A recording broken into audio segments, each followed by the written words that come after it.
در کشورهای کفری مسیحی و یهودی اونا که ببینین افراط تفریط وجود دارد. بعضشان هیچ ازدواج نمیکنن، ازدواج نامشروع میگن، زن میگن شیطان است و سبب اعمال شیطانی و فساد در جامعه میشه. اگر ما با زن ازدواج کنیم میگن ما را از راه عبادت، از راه اطاعت و بندگی بیرون میسازه. و بعضی کسای دیگه داریم که امو ازدواج و یا نکاح را استفاده جنسی را اشباع کردن غرایز و خواستهای جنسی خود به صورت نامشروع اجازه میده، حتی زنا را جایز میدانه. میگه از خانم استفاده کو نکاح مهم نیست، دلت نکاح میکنی دلت زنا میکنی. ایره همی روشن فکرهای زنا، بیدینایشان، سیکولرهایشان، دموکراتها و دموکراسی خواهایشان، اینا ببینین میگه حتی میتونی که از زن استفاده کن، رضایتش به دست بیار و نه خلاص، حاجت به نکاح نیست، حاجت به ازدواج نیست. عمر 18 ساله را که مرد و بچه و دخترش پوره کرد، از یک دیگر رابطه نامشروع میگیرن، زنا کرده میرن.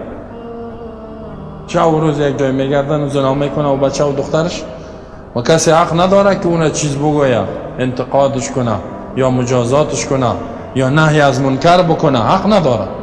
اگه این کار کنه پلیس بندیش میکنه. یعنی قانون جور کردن، زنا را مشروع دانستن. زنا این تو قوانین کفری.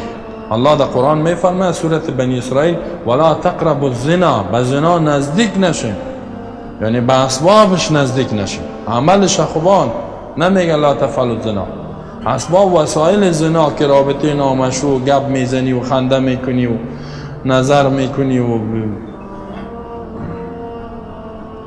قصه میکنی و محبت میکنی، نه محبت های نامشروع که باز ارتباط میگیری، عاشقی میکنی، نیش حرامه. عاشقی حرامه، زیرا ای از اسباب زناست. اسلام عشق رابطه نام بدون ازدواج با دختر گپ زدن و خلط و ملط و قصه کردن و خنده کردن و خلوت گشتن و یک جای گشتن، این را حرام میدانه. لا تقربوا الزنا، نزدیک نشین به زنا، انه کان فاحشه، بدون شک بی حیایی است. حیای انسان از بین میبره، مخالف عقل است. و ساء سبیلا، الله می بدترین راه است، راه آتش است، راه انسانیت نیست، راه انسانای سالم و عفیف و پاک دامن نیست. اینا الاسلام الحمدلله که دین کامل شامل است و الله میگه که شعارتان در زندگیتان همی دین و آیین باشد. زیرا و رضیت لکم الاسلام دینا، اسلام را من حیث دین و آیین زندگیتان انتخاب کردیم. ان الدین عند الله الاسلام، دین مقبول پیش الله اسلام است فقط. اسلام چی است؟ دین و قانون آسمانی است، الله او را روان کردگی است. در 23 سال آمده و رسول الله صلی الله علیه و صحابه بسیار زحمت کشیدند، جانی و مالی فداکاری ها کردند. اینال الله میگه به دیگه دین و آیین شعار نتین، میلان نکنین، دیگه نظام هایی که انسان ها جور کردن او را در زندگیتان زمزمه نکنین. دموکراسی و کمونیستی و بلا بتری که است. الله میگه و من یبتغی غیر الاسلام دینا فلن یقبل منه و هو فی الاخره من الخاسرین. کسی که غیر اسلام دیگه دین و آیین طلب کنه، شعار بده، پشتش بدود یا میلان بکند یا به خاطر پول دنیا به هر دلیلی که است، فلن یقبل منه، هرگز از این قبول نمیشه. همین زحمات و تلاشش پیش الله هیچ ارزش نداره، بلکه سعادت دائمی خدا، زندگی ابدی خدا خراب ساخت. و هو فی الاخره من الخاسرین، این آخرت از جمله تاوانیا و هلاک شوندگان است. هلاک میکنه خدا، تباه میسازه خدا. بعضی را ببینین عوضی که اسلام شعار بتن، مردم به اسلام دعوت بتن، به دیگه چیزا دعوت میتن، دیگه چیزا را شعار میتن. این بسیار یک تلاش باطل است. اینال اسلام به خاطر از این که ما نسل مسلمان زیاد شود، مثل حیوان واری یا مثل بعضی بیدینایی که رابطه نامشروع میگیرن و زنا و فحشا میکنن، باز اولاد به دنیا میارن، این تو چیز اجازه نمیده. اسلام با بالای ما و شما فرض کردگی است که نسل تانه که اضافه میکنین باید خانواده را تشکیل بتین، یا خانواده مشروع، خانواده که دو عفت باشد، پاک دامنی باشد، حفظ نسل باشد، اولاد صالح باشد، و در نتیجه خانواده های مشروع، جامعه مشروع و درست به میان بیاد. او چی است؟ نکاح است، ازدواج اسلامی است، نکاح اسلامی. او نکاحی که، او ازدواجی که الله حکم کردگی در قرآن. در این ارتباط هم الله میفهمد که انسان ها ضرورت دارن، نیاز دارن، خواسته های داخلی دارن، خواسته های جنسی دارن. دیگه خواستشان اولاد است، خواستشان یک خانواده است، ولی خانواده مشروع. او چطور به دست میاد؟ با نکاح اسلامی، ازدواج اسلامی. در کشورهای کفری، مسیحی و یهودی اونا که ببینین افراط تفریط وجود دارد. بعضشان هیچ ازدواج نمیکنن، ازدواج نامشروع میگن، زن میگن شیطان است و سبب اعمال شیطانی و فساد در جامعه میشه. اگر ما با زن ازدواج کنیم میگن ما را از راه عبادت، از راه اطاعت و بندگی بیرون میسازه. یکم صوفیام در جامعه ما و شما همین تو فکر دارن، زن میگه شیطان است. زن که ازدواج کردی خلاص تباید میکنه، خرابت میکنه، پس راه حل چیست؟ ازدواج نمیکنم. ای تو میگن. اونان میگن اگر میخوایی به الله نزدیک شوی، به خدا و خالق آسمان و زمین نزدیک شوی، ازدواج نکن. بهترین کار میگه ایست، بهترین عبادتی است که ازدواج نکنی. اونا اینطور میگن. حتی ازدواج نکنی چی که مباح هم نمیدانن، حرام میدانن، حرام. مباح که اختیار داری و نداری تو نه. میگه ازدواج کردن گناه داره. ایرا پاپا و مسیحی های گپ میزنن، علمای دین نصرانیت. ازدواج نمیکنن و بالاخره میبینیم که در داخل کلیساهایشان، در داخل معبدایشان اطفال مردم تجاوزات جنسی میکنن، زنا میکنن. تجاوز جنسی چی میکنن؟ به زور زنا میکنن اطفال، چی بچه است چی دختر است. بلک ها طفل مردم تجاوز میکنن. چرا ازدواج نمیکنیم؟ در دینم حرام شده. چرا زنا میکنیم؟ در دین جایز است زنا کردن. بعضی کسایی که افکار صوفیزم و این گپا دارن، اونا رو هم ببینین همینطور کار دارن.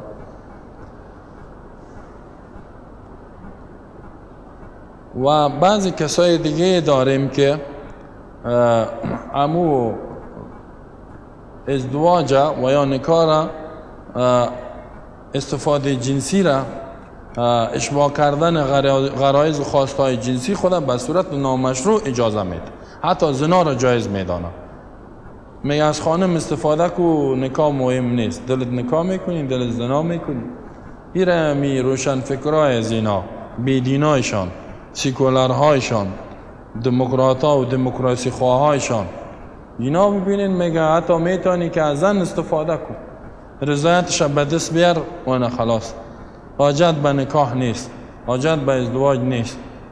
عمر 18 ساله را که مرد و بچه و دخترش پوره کرد، از یک دیگر رابطه نامشروع میگیرن، زنا کرده میرن.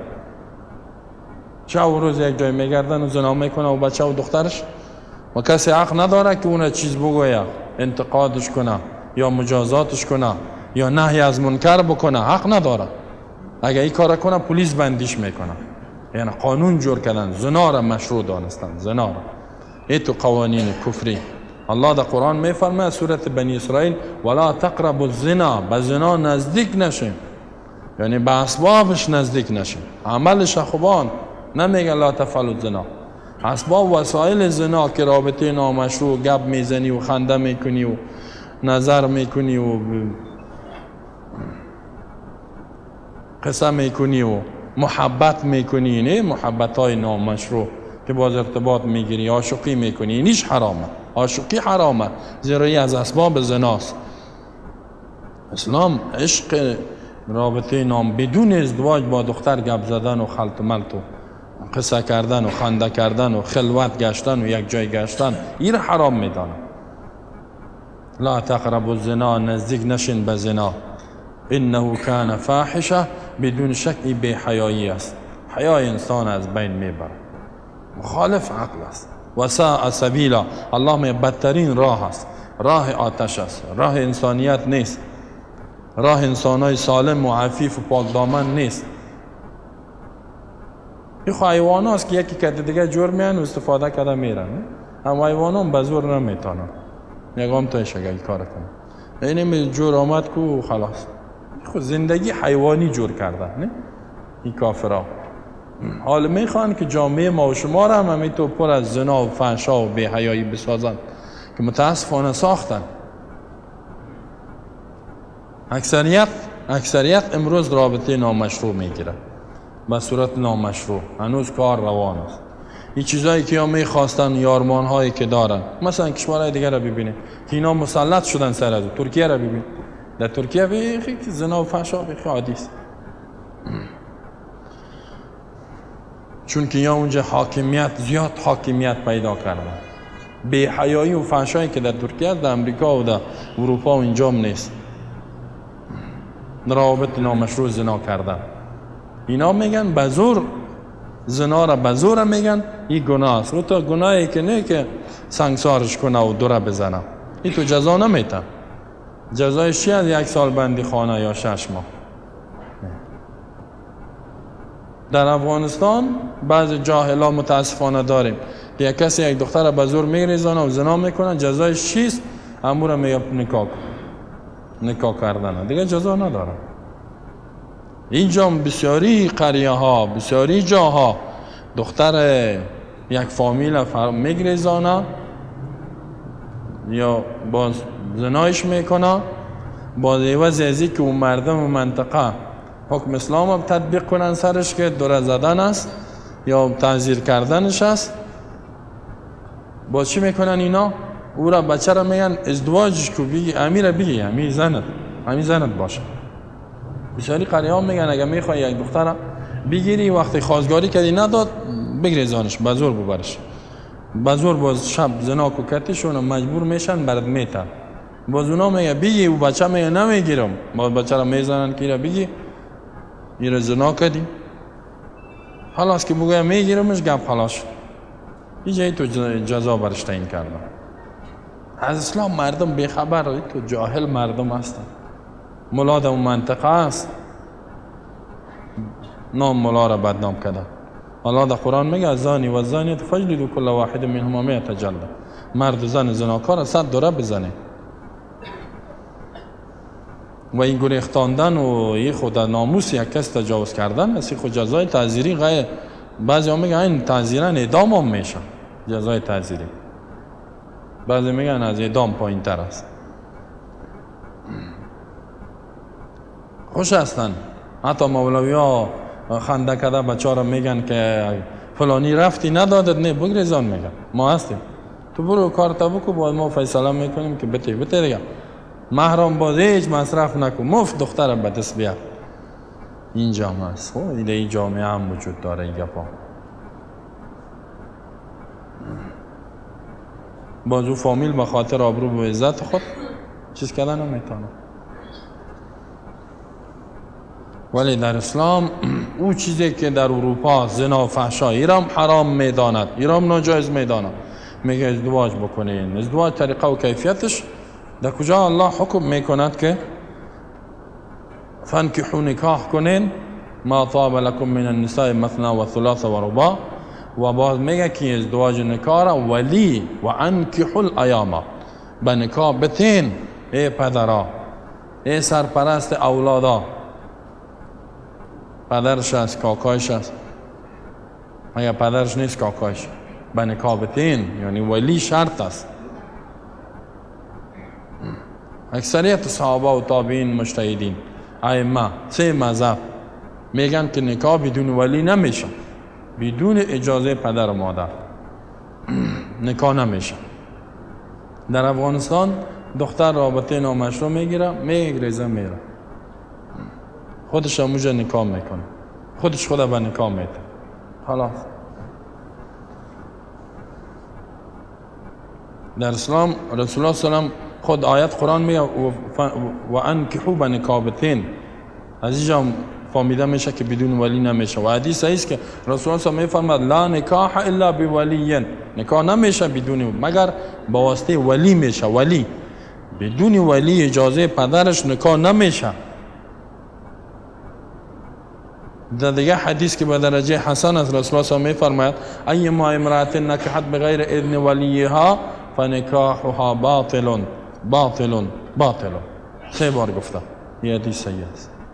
هر زنی که نکاح کنه بدون اجازه ولیش نکاحش باطل است، باطل است، باطل است.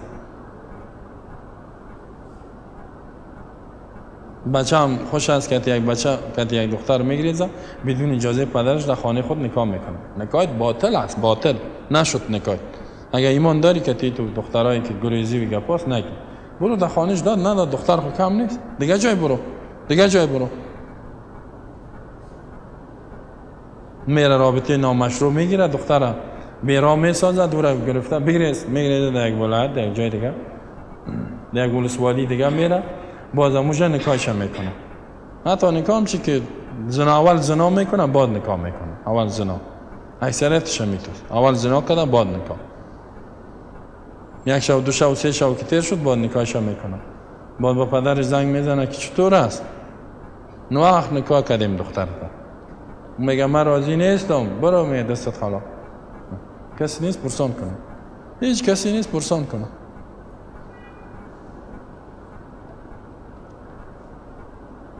نه این حکومت هم میگه حقوق زن است. این حکومت هم اینطور میگه. حقوق زن میگه زن حقش هست که رفت. اون امور خوش کردگیست. اینا میگه که نکاح کرد خواهی خوب نمیکردم ما رو چی؟ دلش نکاح نکنم کار نداره کرده خوب خانه شده که نکاح کردگیست. اینجا اگر که مذهب حنفی میگه که دختر بالغ شد خدا به نکاح داده میتونه، نابالغ نه، ولی نظرش مردود است، ضعیف است. زیرا مخالف احادیث صحیح است و مخالف آیات قرآن است. از یکم جای اجتهاد کرده، از بعض آیات ها اجتهاد کرده، بسیار ضعیف است گپش. این حال آدم فریب نخوره که در مذهب اجازه داده شده. نه مذهب بخوان، مذهب خود امام ابو حنیفه رحمه الله میگه که وقتی مذهب چی رو میگه؟ نظر یک امام. نه مذهب چی است؟ نظر، نظریات، گفته ها یک عالم مجتهد. امام ابو حنیفه رحمه الله عالم مجتهد بود، گفته و بعد میگه که اگر نظر مخالف حدیث بود ردش کنین، عمل نکنین. خودش میگه هر جایی که دیدین نظر من مخالف حکم الله و رسول اوسو کنین، به او عمل نکنین. میگه من از الله میترسم، من مکلف هستم به اطاعت الله و رسول. او میگه امام ابو حنیفه رحمه اذا صح الحدیث فهو مذهبی، حدیث که صحیح بود اونم مذهب من. با حدیث صحیح عمل کردن. حدیث چی رو میگه؟ گفتار رسول الله صلی الله علیه و آله، اعمال رسول الله صلی الله علیه و آله، چیزی که پیامبر گفته با او عمل کنیم. ما میگه بشر هستیم. هیچ وقت امام صاحب دعوا نکرده کل علم ما یاد داره. میگه بعضی بسیار گپا رو نمیفهمیم، یک روز یک گپ میگیم اشتباه میکنیم. نگفته که ما معصوم هستیم. کل اماما نگفتن که ما معصوم هستیم، از گناه خطا نمیکنیم. میگه ما خطا میکنیم.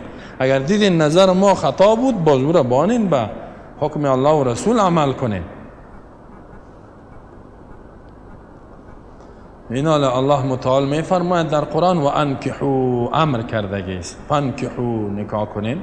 اونجا در ارتباط تعدد ازدواج است، مباح است. فانکحوا در اینجا انکحوا. یکی از مجتهدین داوود ظاهری و اصحابش است و میگه نکاح کردن واجبه، نظر به می آید. زیرا الله حکم کرده به نکاح بتین دخترها و بچه هایتان. و از این فهمیده میشه که و انکحوا، این یک گپ دیگه ای تو فهمیده میشه که پدر و مادر مسئولیت داره، فامیلا مسئولیت دارن که بچه های خودانا به ازدواج بتن. یکی از حقوق اولادم در اینجا فهمیده میشه. یعنی کوشش کنه و کمک مالی تا که میتونه پدر اولاد کمک بکنه و کوشش کنه که می جوان شد خلاص بته، ولی با کی بته؟ به دیندار، یک آدمی که دیندار است. و انکحوا الایاما، بتین ایاما را، ایاما جمع ایم یا ایم کسی را میگه دختر و بچه که ازدواج نکرده، دلش مجرد است، دلش یک بار عروسی کرده با زن خود دست داده، بس این را میگه نکاح کنه. جامعه که بالغ شد بچه ها و جوان ها عروسی کنن، این یکی از اسباب بسیار قوی، وسیله قوی عفت و پاکدامنی است. دختران مسئول میشن از زنا و فحشا و بیایی، روابط نامشروع، عاشقی و غیره، چیزی که فحشا سینه زینه پیدا شده، بچه هم محفوظ میشن. حال دخترها بالغ میشن در 14 سالگی و 15 سالگی عروسی نمیکنن، میگه پانتونم هم میخوانم، ماستریم هم میخوانم، دکترایی هم میگیرم. واه واه، با چی میکنی؟ آخرش چی میشه؟ خود تو در جریان پانتون با کار فحشا و بی‌حیایی نمیکنی؟ بگو. در جریان مکتب حتی کارهای بی‌حیایی میکنن، در جریان پانتون کارهای فحشا و بی‌حیایی میکنن. چرا اکثریت به حجاب نه همین دخترها؟ به خاطر که همین عشقش بیخی در فرقش است.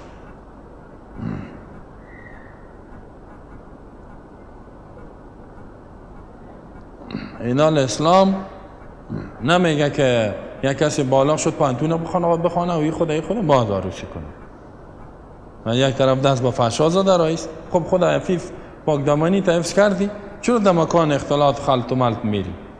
عزت و آبروی جامعه را خراب، جوانا را به فساد کشانید. نه، اکثریت جوانا را به فساد کشانیده. بالغ که شد، جوان که شد، پشت مکتب و گپایش نگردیم. انسان دیندار که آمد دیندار، این حال دینداری را چطور کنیم؟ اولادها را باید تربیه کنیم، این بسیار مهمه. رسول الله صلی میفرماید که حدیث اذا جاءكم من ترضون دینه و خلقه فزوجوه الا تفعلوا تكن فتنه في الارض او فساد کبیر. وقتی که میاد یک کسی در خانه شما، من یک مردی میاد ترضونه که شما خوشحال میشین، راضی هستین، دینه و دینش دینداره، دین عقیده و اینایش است، و خلق و اخلاقش یعنی اعمال اسلام در زندگیش عملی است، فزوجوه، به نکاح بتینید دخترتان به خانواده دیندار. چرا میگه الا تفعلوا، اگر کار انجام نتین تکن فتنه فی الارض، در زمین فتنه پیدا میشه، و فساد عریض، فساد بسیار بزرگ، زنا و فحشا، بی‌حیایی، رابطه نامشروع، گریز و این میگه پاک از اکثرش از بی ازدواجی پیدا میشه. یک دیندار آمد عقیده صحیح بده، نگو که از قوم من نیست، از ولسوالی من نیست. اکثریت همی تو میگن این دیندار است، آمده از کجاست؟ از فلان، من از فلان جاستم، من به ای تو قوم نمیتم. بی حیای جاهل بدبخت. حالا تو ایمان داری یا نداری؟ انما المؤمنون اخوة، الله میگه مسلمان برادر مؤمنه. نگفته که فلانا سمت و فلانا ولایت و فلانا نسب با یک دیگر مسلمان است، اگر از این ولایت وصول شد اسلامیت خود دست میته یا برادری را دست میته. ایمان که داشت، اخوتون برادر یک دیگر هستن، برادر دینی هستن. ایمانش ببین.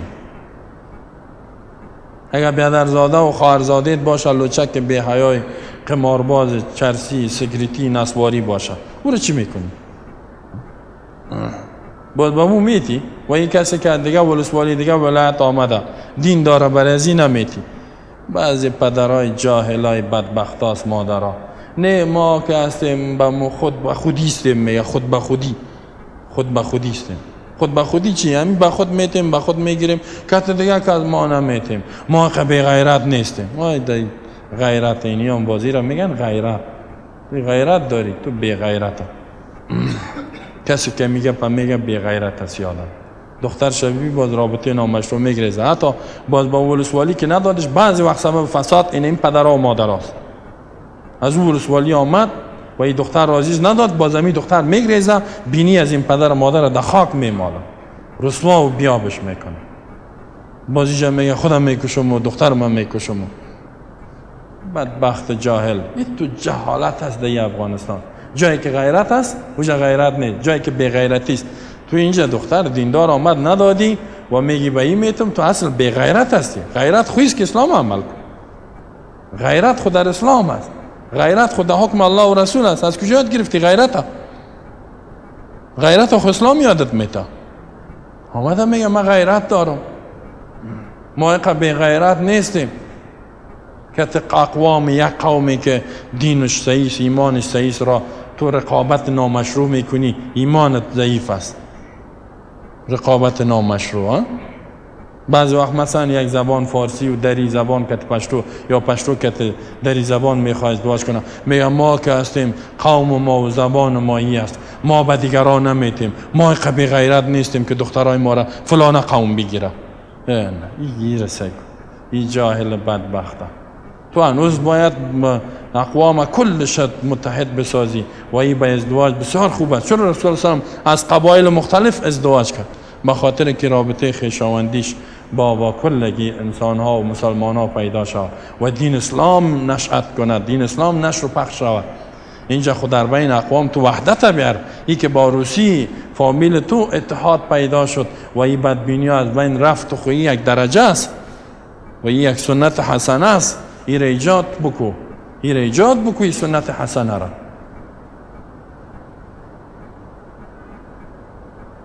ایران میمانی که بعضی کسا یکم چیزی که در اسلام غیرت نیست میگه غیرت. الله رسول الله صلی میگه اذا جاءکم من ترضون دینه، کسی که آمد شما دین و اخلاق داشت و او را بتین. اگه این کار نکنین فساد، اینال سبب فساد روی زمین اینمی فامیلاست، اینمی کسایی که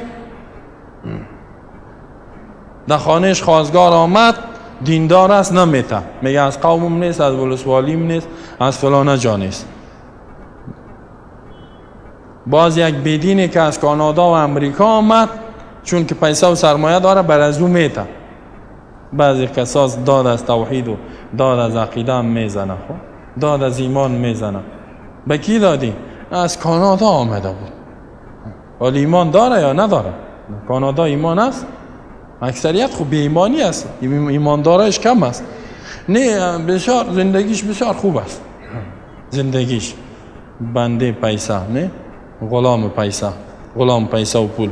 بازوجه که رفت و دخترش هم او خود زناکار از زنای خودمی و دخترم در عیاشی میپرد. اما دخترم با در کانادا مجبور است که عیاشی کنه. به دیندار بسیار مهم است.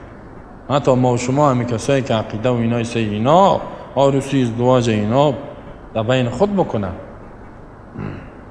اقوام مختلف عقیده صحیح است با یک دیگر دختر بتن و بگیره. این از هر جایی که است. نگویا که من از کابل هستم با غزنیچی نمیتم، غزنیچی بگوید با پروانی نمیتم، پروانی بگوید با بدخشی و بدخشی بگوید ایستم پوستم جنوب شمال. این همین چیزا را از بین ببریم. این بسیار خوبه، یک سم به دیگه سم، دیگه سم به دیگه خلط و ملط شود. زیرا رسول الله صلی میفرماید که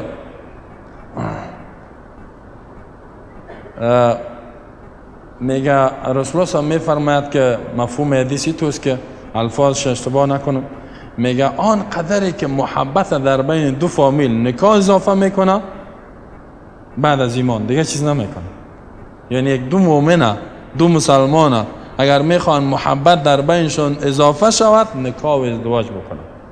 یکم تا میگه تو را بسیار دوست داریم، فامیلت دوست داریم، خب اینمی اگر میخوای محبت دائمی باشه و زیاد باشه ازدواج است دیگه، عروسی است.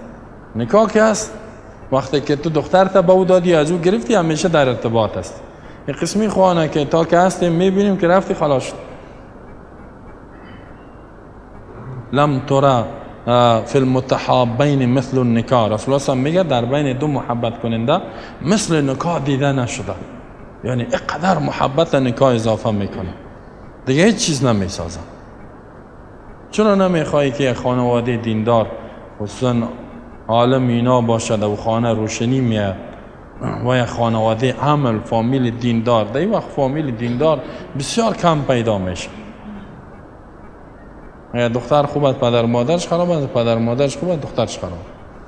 و دیگه بسیار تلاش کنیم که اولادای خود تربیت کنیم، خصوصا طبقه اوناست بچه و دختره که اینا از این وقتی که دو نطفه، دو انسان پاک، شوهر پاک با دین و دین خانم پاک، زن دیندار وقتی که اینا ازدواج کنن اولادای پاک نه، اولادای پاک صاف به دنیا میاد.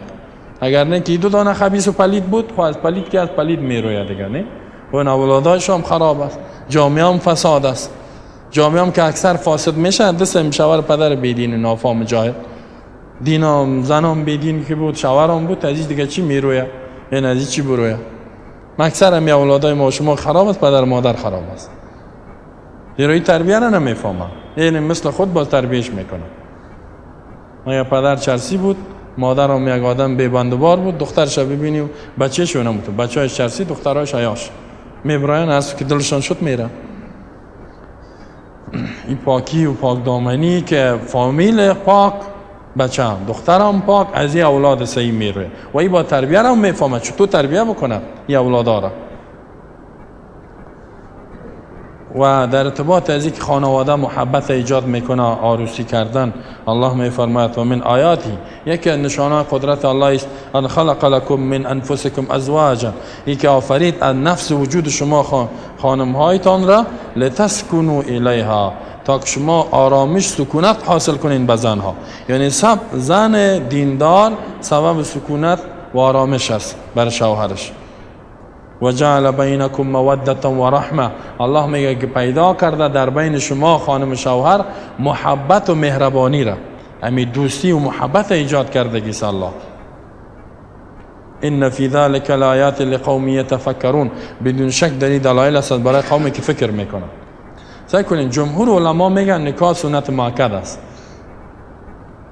ولی بعضی هم میگه واجب است. واجب یعنی فرض است، ولی در یک حالت باز کل علما میگه که اگر مرد فهمید که ازدواج نکنم دست به فحشا میزنم، با نکاح فرض میشه.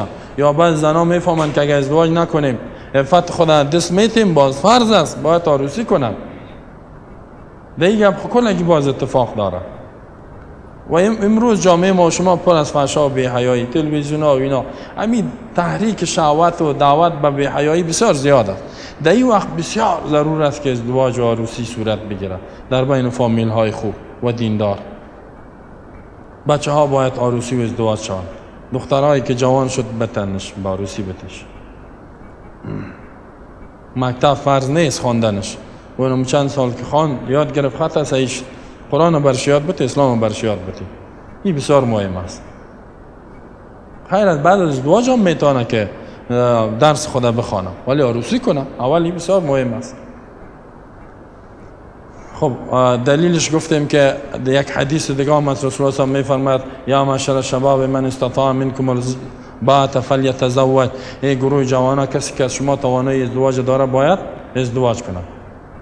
امر کرده است کسی توانایی داره ازدواج کنه. توانایی نفقه، مهر خو قضیات مهم نیست، مهر میشه یک چیزی، یک زندگی خدا پیش برده بتونه، باید ازدواج کنه. فإن لم يستطع، اگر توانایی ندارد، فمن لم يستطع فعليه بالصوم، روزه بگیره. فإنه له وجاء، روزه بر از انسان سپر است. چرا میگه ازدواج کند؟ میگه فإنه غض للبصر، زیرا ازدواج که از چشم پایین میکنه. همین اکثر بچه‌ای که چشم چران هستن نه، حتی در راه استاد میشن، دخترها رو گپ میزنن، پشتش میدوه تا یک جایی نه، مثل حیوان واری، حیوان نر که پشت ماده میدوه، بعد این بچه حیوان واری پشت دخترها میدوه، حیوانای پلید خرواره میدوه نه. باز گپ میزنه و گپ میزنه. این چی است؟ یه علتش اینه ایست که ازدواج نمیکنه. یعنی دخترها زیاد است. و یا روزه روزه بگیره، روزه دوامدار انسان همو قوه شهوتش در حالت اعتدال میاره، دوامدار روزه بگیره. ازدواج که از چشم پایین میکنه، پرزه و این گپا باز کسی نمیره، کسی پشت دختر کسی نمیگرده. و احسن للفرج، دیگه شرمگاه انسان حفاظت میکنه از زنا و فحشا. باز همی فیلم های خراب و خواندن ها و سریال ها و همی عیاشی و بیگپا نه، عکسای بد یار از موبایل ها خود گم میکن، بعدش میگپا. کسی که بچه است ازدواج نکرده و نمی چیزا در گوشش از خواندن شنیدن، همی چیزای مرداری در تلفن‌هاش پر است، همیشه زیر تلویزیون شیشتگی چیزای خراب میبینه. این حال ازدواج کردن گفتیم که فعلا که من میبینم اکثر فحشا و بی‌حیایی زیاد است. فرض است دیگه الله میگه وانکحوا الایام، به نکاح بتین دخترها و بچه‌ای که ازدواج نکردن، و صالحین من عبادکم و ایمائکم، غلاما و کنیزان هم میگه به نکاح بتین. الله حکم میکنه. باز میفرماید که یکم تا میگه فقیر هستم، نان داده میتونی زن یا نه؟ خلاص همینان که داده میتونی و نموسش. این یکونوا فقراء یغنیهم الله من فضله، اگر اینا فقیر باشند الله میفرماید که غنی میسازد الله اینا را از فضل خود. میخوای غنی شوی، زندگیت خوب شوه، ازدواج بکن. عمر رضی الله عنه میگه که عجبت، میگه من تعجب میکنم لمن یطلب الغنا فی غیر النکاح، میگه کسی که غنا را طلب میکنه در غیر از نکاح، من بر آدم تعجب میکنم. یعنی تجارت کاروبار شروع میکنه، ازدواج نمیکنه. ازدواج کو، میگه اگه میخوای غنی شوی ازدواج نکاح بکن. حتی الله میفرماید که در بین دو خانم و جنجال پیدا میشه، اصلاحات بیارن. اگر اصلاح نشد و این یتفرقا، اگر جدا شدن، یغنی الله کلا من سعته، در سورة النساء میفرماید غنی میساز الله هر یک خانم شوهر از فضل خود، از فراخی و فضل خود.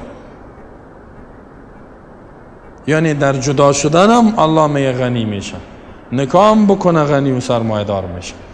رسول الله صلی الله علیه و سلم فقیر بود، زندگیش خوب نبود، با یک خانم 40 ساله بی خدیجه ازدواج کرد، سرمایه دار شد. آن آیت قرآن هم است. الله در سورت ضحی میفرماید و وجدک عائلا فاغنا، الله تو را فقیر پیدا کرد غنی ساخت. ای بالمال خدیجه، کل مفسرین میگه با مال سرمایه بی خدیجه رضی الله عنها. رسول الله هم سرمایه دار شد، 25 ساله بود که نکاح کرد، سرمایه دار شد. الله زندگیش خوب ساخت و بسیار یک خانم دیندار بود دیگه، بسیار رسول الله هم کمک کرد. در سالی که بی خدیجه وفات کرد، سال حزن بود، عام الحزن، غم بود بر رسول الله صلی الله علیه و آله. قوی ترین پشتیبان دعوتش بی خدیجه بود. با زن دیندار که گرفتی بسیار تو را به اسلام تشویق کرده میره. اگر بیدین بود باز خرابت میکنه، مگر یک کسی که بسیار ایمانش قوی باشه. بیدین چیه؟ ضعیف الایمان بود. کوشش کنه انسان دیندار، اگر نه پیدانش خیر هم ضعیف الایمان بگی، هم ضعیف الایمان بگی با تربیش بکن، جور میشه. حالا خود دیندار و قوی اینا مشکل است پیدا کردنش، نه؟ دیگه در اینجا کار نشده. طبقه زنای سابقه را که ببینی چه هم قرآن و مدروی خواندن نمیتونه، فقط هم قل والله احد در نماز میخونه، دیگه چیز یاد نداره. چی بود که مثلا هم خانم‌ها و دخترای خدا مردم کار نمیکرد، دخترای خدا علم یاد نمیداد، محروم کرده بودنش از علم. یک ظلم است، یک ظلم در وقت شده بود. اینال سرمایه در ازدواج است. بسیار تو نپال، رسول الله صلی الله علیه و 40 ساله را ازدواج کرد. بعضیا میپاله و ایتو عمرش این 30 سالگی و 25 رسیده، خانواده را میپاله، ایسو میگرده و ایتو نشد، فلانی تو فلانی تو، یک کسی را ازدواج کرد. زن در اسلام خو یک دانه نیست، باز پیسه عالم پیسه کم است، والا این خانواده پیسه زیاد میخواد، پیسه را زیاد جمع میکنه. حال دیگه بگی، با دیگه بگی. ما یک واقعه را براتون بگویم. حسن ابن علی بیخی ثابت است در منابع تشیع سنت اهل سنت ها، بسیار ازدواج میکرد و بسیار طلاق میکرد. او از 20 زن زیاد گرفته، از 40 زن هم زیاد ازدواج کرد. در بعض روایت ها میاد 200 زن ازدواج کرده. حسن امام دوم اهل تشیع مذهب شیعه، حسن رضی الله عنه بچه حضرت علی و صحابی جلیل القدر است. ما شما هم دوستش داریم. رسول الله صلی الله علیه و آله میفرماید که با امرای از این محبت بکنید، زیرا من اینا را دوست دارم. ان الحسن والحسین سیدا شباب اهل الجنه، سردار جوانای جنت است، سردار جوانا. ولی تو جوان بود که ازدواج چندین ازدواج کرده بود. پرسانش کردن چرا قضیات میگیری و طلاق میتی؟ گفت الله میگه که این یکونوا فقراء یغنیهم الله من فضله، ازدواج کنین و اگر فقیر بودین غنی میشین. الله میگه که سرمایه را در ازدواج پیدا کنید. باز میگه میفرماد و این یتفرقا، اگر جدا هم شود الله اینا را سرمایه دار میسازه. اینا میگه من طلاق هم میتونم که سرمایه دار شم، نکاح میکنم، هر دوش. طلاق هم میکنم که پیسه دار شم، نکاح هم میکنم. او زیاد شاید 3 ماه 4 ماه نگاه میکرد. حتی پدرش گفت که برازی نتین، گفت که نه، اونا میگفتنی خود نواسی رسول الله چرا نمیتی؟ اونجا این عیب نبود. جامعه ما شما با او فرق داره. اونجا که خانم طلاق میکرد عاجل دیگه کس ازدواجش میکرد، عدتش که تیر میشه. توجه شدین؟ اینجاست که خانم که طلاق داد و گپ است. با خانم ها اکثرش میگن که یک شوهر و خدا یک تاست و شوی یک تا باشه. این گپا این یک فرهنگ بسیار بد است. خدا یک تا، شوی هم میگه یک تا، شوهر یک تا. این فرهنگ ما شما خراب است. اونجا این گپ نبود. ازدواج میکرد طلاق میداد. میوده طلاق هم سرمایه میخوایم. از الله میخوایم سرمایه. در ازدواج هم میخوایم. حالا هدف ما از این نیست که شما خانمایتان طلاق بتین. هدف ما است که یک خانم دیگر هم به شرطی که عدالت بتانین ازدواج کنین. اگر بتانین عدالت کرده قرآن میگه که و ان خفتم الله تعدلوا فواحدة. اگر میترسین عدالت کرده نمیتونین با یک خانم بگیرین. اینجا یک مصیبت دیگه است. کسی یک خانم داره دور گرفت باز جنجاله. همون زنایی که خدا بسیار دیندار میگیرن هم جنگ میکنن. نه میگه کل گپ قبول دارم، دو زنه را نه دور میگه قبول ندارم، هم باغ قبول ندارم. نه این چیزی که اسلام میگه بگو قبول دارم. شوهر عدالت میتونه نکرد عدالت کنه دیگر راهش وجود داره، راه بیرون رفت. دیگه الله به ما شما توفیق بده که ازدواج خو موضوعات زیاد است. اولی که ولی باشد، ولی یعنی پدر باید دختر و بچه خدا به ازدواج بده، بدون اجازه پدری کار نشود. جوانا باید کوشش کنن که خود از این کارهای بی حیایی اینا، رابطه نامشروع، چشم چرانی و فیلم و بد، راه نجاتش ازدواج است. فامیلان باید بفهمه، اولادا را درست تربیه بکنیم.